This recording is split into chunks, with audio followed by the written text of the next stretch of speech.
दैनिक जागरण का संपादकीय डिक्टेशन। गति 100 शब्द प्रति मिनट।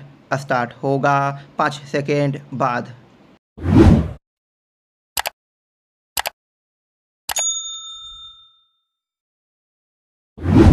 स्टार्ट। केंद्र सरकार ने 25 जून को संविधान हत्या दिवस के रूप में मनाए जाने की अधिसूचना जारी कर यही स्पष्ट किया कि वह विपक्षी दलों और विशेष रूप से कांग्रेस की ओर से किए जा रहे इस दुष्प्रचार की काट करने के लिए कोई कोर कसर नहीं उठा रखेगी कि भाजपा संविधान बदलने का इरादा रखती है।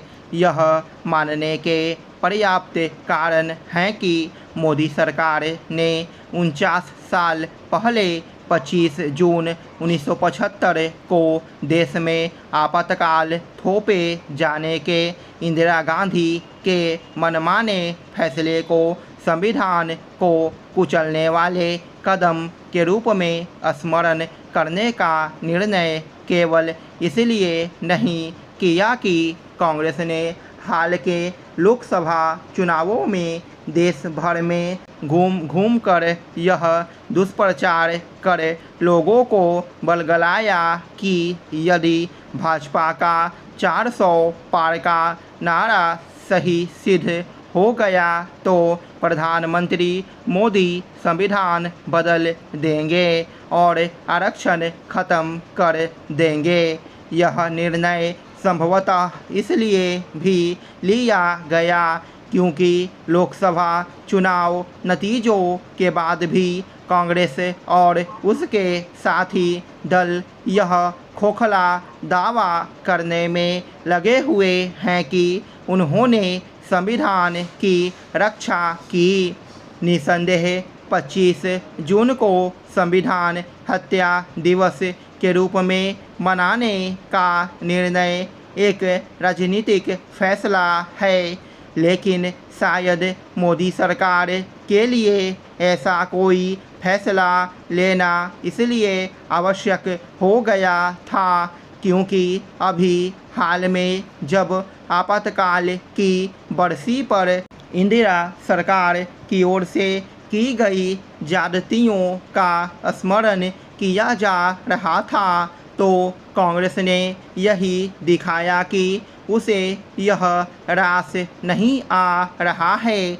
हद तो तब हो गई जब आपातकाल के विरोध में लोकसभा में प्रस्ताव पारित किया गया तो राहुल गांधी की ओर से कहा गया कि इसकी कोई आवश्यकता नहीं थी।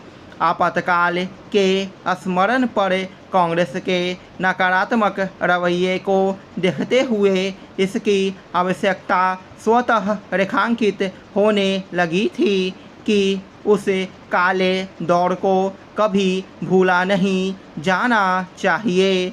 यह स्वाभाविक है कि कांग्रेस को 25 जून को संविधान हत्या दिवस के तौर पर मनाए जाने का फैसला पसंद नहीं आया, लेकिन उसे यह नहीं भूलना चाहिए कि उसने तो आपातकाल के अलावा भी संविधान की अनदेखी करने वाले फैसले लिए हैं।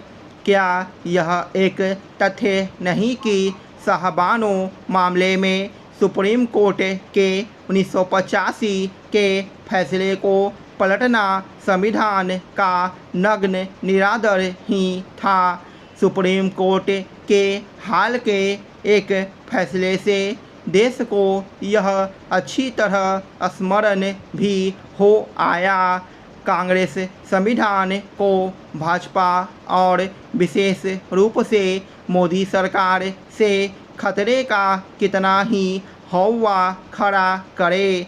सच यह है कि संविधान में सबसे अधिक संशोधन उसने ही किए हैं और वह भी विपक्ष की अनदेखी करके। इसके विपरीत मोदी सरकार ने बीते 10 वर्षों में जो भी संविधान संशोधन किए उनमें से हर किसी का कांग्रेस ने समर्थन किया, वह चाहे जीएसटी संबंधी हो या फिर निर्धन सवर्णों को आरक्षण प्रदान करने का। मुस्लिम महिलाओं के अधिकारों का मामला फिर चर्चा में है। हाल में उच्चतम न्यायालय ने फैसला दिया कि हर मत मजहब की महिलाओं को भरण पोषण यानी गुजारा भत्ता पाने का अधिकार है। उपासना पद्धति इसमें कोई रुकावट नहीं बनती, जैसा कि होता आया है। इसका स्वागत के साथ विरोध भी होने लगा। विरोध करने वालों की ओर से कहा जाने लगा कि एक ही पंथ को निशाना बनाया जा रहा है, जबकि अदालत ने पंथों से परे सभी महिलाओं की बात की है और यह भी कहा है कि गुजारा भत्ता दान नहीं, हर तलाकशुदा महिला का हक है। सुप्रीम कोर्ट ने यह भी कहा कि पतियों के लिए जरूरी है कि वे पत्नियों की आर्थिक स्थिति मजबूत करें। स्टॉप।